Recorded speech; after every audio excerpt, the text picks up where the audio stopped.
বাচ্চা কষ্ট কানলে কোনো মাথা বসে থাকে কোন পাশে অনেক রোগী আছে দেখেন প্রত্যেকটা বাচ্চার মাই কান্দে। রাজধানীর আগারগাঁওয়ের বাংলাদেশ শিশু হাসপাতালে ডেঙ্গু সেলে যেন পা ফেলার জায়গা নেই। প্রতিদিন অসংখ্য নতুন রোগী আসছে। এখানে গত এক সপ্তাহ ধরে অবস্থান করছেন উত্তরা থেকে আসা রোকসানা বেগম। তার 6 বছরের ছেলে আনাস ডেঙ্গুতে আক্রান্ত হয়ে চিকিৎসাধীন। ঘাতক এই রোগে প্রাণহানির খবরে সে ভীষণ উদ্বিগ্ন। এ পর্যন্ত 7 বার করছি ডেঙ্গু পরীক্ষা, সবই নেগেটিভ আসে, কিন্তু রোগ ধরা পড়ে না।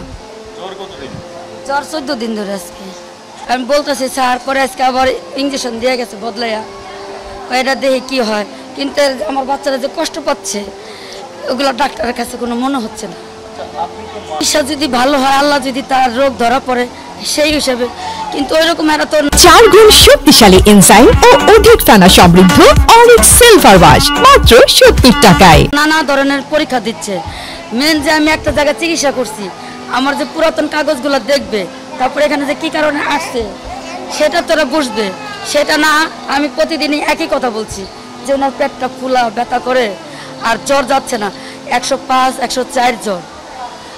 মানে 14 দিন আপনি হাসপাতালে আছেন, কিন্তু এই হাসপাতালে 6 দিন, এখানে 6 দিন, 6 দিনও কোনো রোগ ধরা পড়ে নাই। আচ্ছা, কষ্ট হয় একটা বাচ্চা প্রতিদিন। এই হাতে একদিন কেনলা লাগলো, আরেকটা হাতে কেনলা দিতে হয় প্রতিদিন। এই মানে কালকে এই সুই ব্যথা হয়েছে, কালকে এইটা ব্যথা হয়েছে। বাচ্চা কষ্ট কানলে কোনো মাথা বসে থাকে কোন পাশে অনেক রোগী আছে দেখেন প্রত্যেকটা বাচ্চার মাই কান্দে। সবাই বসে থাকে না, হাসপাতালে সুস্থ হলে চলে যায়, কিন্তু যারা আল্লাহ পাকে দেরি করতেছে এটাই। রোকসানার সঙ্গে রয়েছেন বড় ছেলে সোহান। ছোট ভাইয়ের অসুস্থতায় সেও দিশেহারা। হাসপাতালের ব্যবস্থাপনা নিয়েও রয়েছে তার অভিযোগ। থেকে আমার বেসরকারি হাসপাতালে ভালো ছিল, এখানে যে রেফারেন্স করা পাঠাইছে আমার কোনো কামই হয় নাই। কয়েকদিন আমার শুধু টাকা লস, এখানে থেকে সব নষ্ট, কোনোভাবে কোনো ইয়াই দেয় না, দামই দেয় না।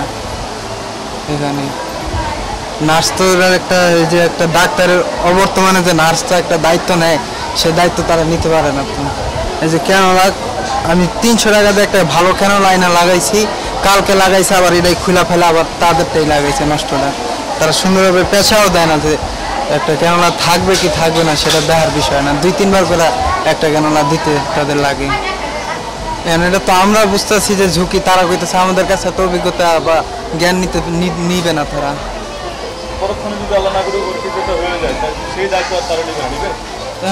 এই একটি পরিবারের গল্প যেন হাজারো পরিবারের বাস্তবতার প্রতিচ্ছবি। রাজধানীর হাসপাতালগুলোতে ডেঙ্গু রোগীদের ভিড় এবং চিকিৎসা সেবার সীমাবদ্ধতা এখন বড় চ্যালেঞ্জ হয়ে দাঁড়িয়েছে।